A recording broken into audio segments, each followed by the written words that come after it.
Voltamos com o programa Cheque Mate, que hoje recebe o consultor político Carlos Magnanelli. Magnanelli, o marketing político, ele consegue moldar a vontade do eleitor ao candidato ou é justamente o contrário? Não, o marketing, primeiro temos que saber o que é marketing. Poucas pessoas, muito pouca gente sabe o que é marketing. Nas minhas aulas, a primeira pergunta que eu faço é justamente essa, né, para os meus alunos. O que é marketing? Então, a maioria fala que é propaganda, é publicidade, é divulgação, é venda, enfim, é N coisas. Mas nunca o que é realmente marketing. E marketing está na própria palavra. Marketing, mercado, sufixo ing e ação. Ação de mercado. Marketing é a técnica ou ciência que estuda o movimento do mercado. O que esse mercado quer, deseja, necessita e anseia. No caso do marketing eleitoral, ele vai estudar o ambiente eleitoral, o que esse mercado, para onde ele quer ir, tá? O que ele quer, necessita, deseja e anseia, e jogar esse candidato dentro dessa necessidade, precisão que o mercado está pedindo. Nem sempre o candidato tem as qualidades que esse mercado está exigindo naquele momento. E aí dificilmente você consegue uma campanha vitoriosa. A campanha vitoriosa, pode ter certeza, é sempre aquela que atende o que essa massa, o que esse mercado está se movimentando e acompanha esse movimento do mercado. Você já trabalhou com algum político no qual não confiava? Não. Eu só trabalho para quem eu voto. Se eu não votar, eu não trabalho. Eu cheguei num estágio da minha vida que eu posso me dar esse luxo de escolher para quem eu trabalho. E eu trabalho em quem eu votaria. Então você já recusou algum trabalho por questão ética ou por comportamento? Não, vários. Muitos trabalhos, muitos. Hoje, como eu te falei, eu estou numa situação bastante confortável para poder escolher os meus clientes. No começo, eu ainda tinha algumas ideologias, né? Hoje não se pode mais falar em ideologia, se fala em candidatos, mesmo porque nem partido tem ideologia nesse país, né? Os partidos perderam completamente essa característica ideológica. Você acredita que não existe mais, eu então? não acredito, eu provo para você. Numa entrevista no Jornal Nacional, e eu tenho isso gravado, o William Bonner pergunta para a Luiza Helena, que era candidata a presidente da República, o seu partido prega a invasão de terras para resolver o problema da agricultura no Brasil. A senhora vai, enquanto presidente da República, fomentar a mesma coisa? E ela diz, o meu partido tem um programa, o meu programa é outro. Então, se nem a ideologia do partido, o programa partidário é respeitado, que ideologia você vai ter? Dei um exemplo, tá? São vários. Dei apenas um. Dentro dessa sua resposta, você acredita que ainda é possível falar em trabalho diferenciado para a esquerda, para a direita ou centro? Existe isso realmente ou realmente não? Não, não existe. O que você tem que respeitar dentro da ideologia é a formação do plano de governo que você vai fazer. Se você tiver um partido mais de esquerda, obviamente o seu plano de governo, o seu plano parlamentar, não pode estar privilegiando grande infraestrutura e essas coisas todas. Se você vai estar com um partido mais de esquerda, você vai, com certeza, fomentar a participação popular em todas as ações. E, na sua opinião, quais características uma pessoa precisa ter para ser um bom político? Primeiro, ser líder. Se você não for líder, você não é candidato nem a inspetor de quarteirão. O primeiro desafio de qualquer candidato é ser líder, dentro do seu partido e dentro de um segmento. Esse segmento é que lhe dá respaldo. Por isso, a democracia ela é representativa. Tá? Principalmente no nosso sistema, onde quanto mais pessoas acreditam em você, mais pessoas vão lhe dar o respaldo para ser candidato, ou seja, lhe olham como líder. Magnanelli, muito se reclama da postura do candidato durante o período eleitoral e como ele se comporta depois de eleito. Você acredita que o consultor político tem responsabilidade nesse processo? Depende. Se o consultor político vai acompanhar esse candidato depois de eleito, ele pode ter responsabilidade ou não, porque depois de eleito, a maioria dos políticos dizem, agora é comigo, agora não preciso de mais ninguém. Você me ajudou na campanha eleitoral, você fez a campanha e agora é comigo. Já uma boa parcela começa a ouvir os consultores políticos. O meu escritório hoje tem de 12 a 15 prefeituras e governadores e presidentes que nós damos consultoria. E consultoria em cima de comunicação política, da fluidez dessa comunicação entre o mandatário e os munícipes ou a população. Com toda a sua experiência, como você define a política brasileira? É possível definir?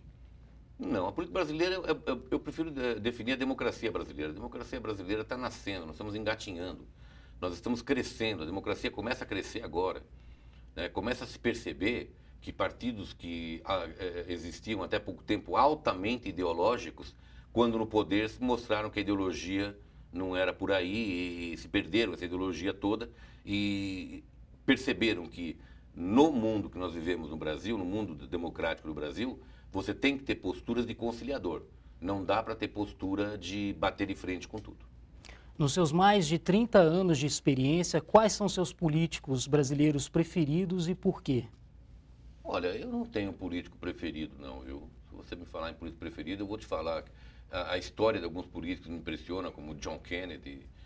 Eu acho que, se eu tiver que citar algum político no mundo, para mim seria John Kennedy e o presidente da África do Sul, o Mandela, que tem uma história muito bonita e ele conquista o poder depois de sofrer na cadeia tanto tempo e dá uma lição quando ele, em vez de assumir o poder e revidar tudo aquilo que ele recebeu dos brancos, ele concilia, naquele famoso jogo de rugby, ele concilia os negros e os brancos numa única África do Sul.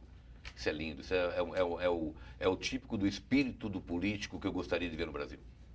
E no Brasil, em termos de fenômeno imagético, na sua opinião, qual é o político que teve mais destaque nessa questão? Collor de Mello. Sem dúvida nenhuma, para quem acompanhou a campanha de Collor sabe o quanto a imagem de Collor foi trabalhada e o quanto isso facilitou ele galgar o cargo de presidente da República. Houve algum tempo na história em que o povo acreditasse em seus políticos? Sim, nossa. Getúlio Vargas, quando Getúlio morreu, é que vocês são muito novos, mas quem é da nossa época, quando Getúlio morreu em 1954, o Brasil teve uma comoção. São Paulo, os motoristas de ônibus pararam os ônibus para chorar na calçada. Você não tinha condução, você não tinha táxi, você não tinha bonde. Parou, tudo parou, foi uma comoção social. Getúlio era considerado o pai da pátria. Era o grande pai que cuidava dos pobres, dos trabalhadores. Então, quando ele morreu, foi uma comoção social, as pessoas acreditavam. Depois de Jânio, a febre janista na década de 60 foi uma coisa descomunal, né?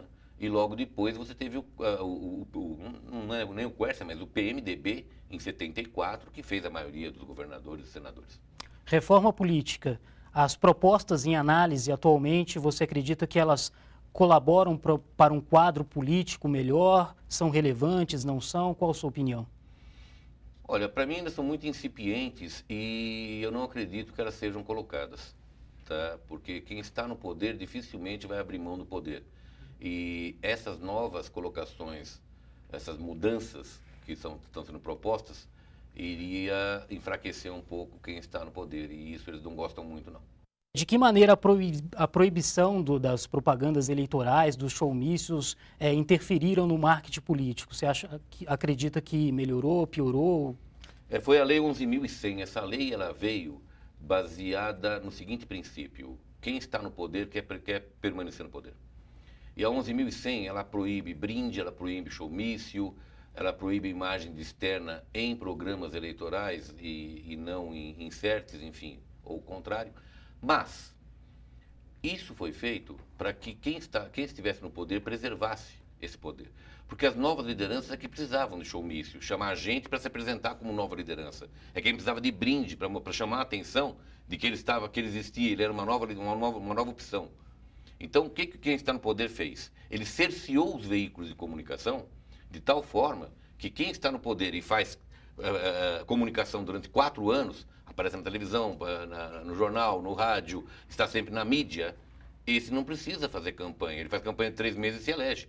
Mas aquele que não tem o poder, que é obrigado a fazer apenas em 3 meses, aumentar o seu grau de conhecimento e depois pedir o voto, dificultou muito. Essa história de que barateou campanha, Jorge, foi a maior balela que se ouviu até hoje. Porque quem trabalha comunicação como nós, sabe que o público continuou o mesmo, idêntico. Se eu não faço showmício, esse dinheiro foi para aumentar o número de carro de som. Se eu não faço brinde, esse dinheiro foi para aumentar o número de cabo eleitoral e de bonecão. Porque o número de pessoas que eu tenho que persuadir é idêntico. Então eu tenho que aumentar o número de veículos que eles permitem em detrimento daqueles que eles não permitem. É só isso que aconteceu. Baixar custo, não abaixou 1 centavo. A lei e a justiça eleitoral estão adequadas para os dias de hoje? A justiça eleitoral no Brasil é uma das mais modernas do mundo. Eu tenho acompanhado, em todo mundo democrático, o comportamento da justiça eleitoral. E tenham certeza, o Brasil hoje é um dos países onde a justiça eleitoral mais se moderniza a cada eleição. Existem erros? Existem erros. Mas, se você comparar com qualquer outro país democrático, você vai perceber que a nossa justiça está caminhando para uma situação ideal. Falta muito ainda, mas entre os países democráticos, tirando os Estados Unidos e alguns países da Europa, não todos, você vê que o Brasil está há alguns anos à frente já. E o que o cidadão Carlos Magnelli espera da política brasileira? Eu espero não estar vivo para ver ela daqui a alguns anos. Você acredita que piora? Eu espero não estar vivo. Espero não estar vivo. Espero que eu consiga, no mínimo no estágio que está, eu chegar até o fim da minha vida. Porque a tendência é piorar. Chegamos ao final de mais um Cheque Mate, que contou hoje com a participação de Carlos Magnelli, consultor político e presidente da Associação Brasileira de Consultores Políticos. Obrigado pela sua audiência e até o próximo Cheque Mate.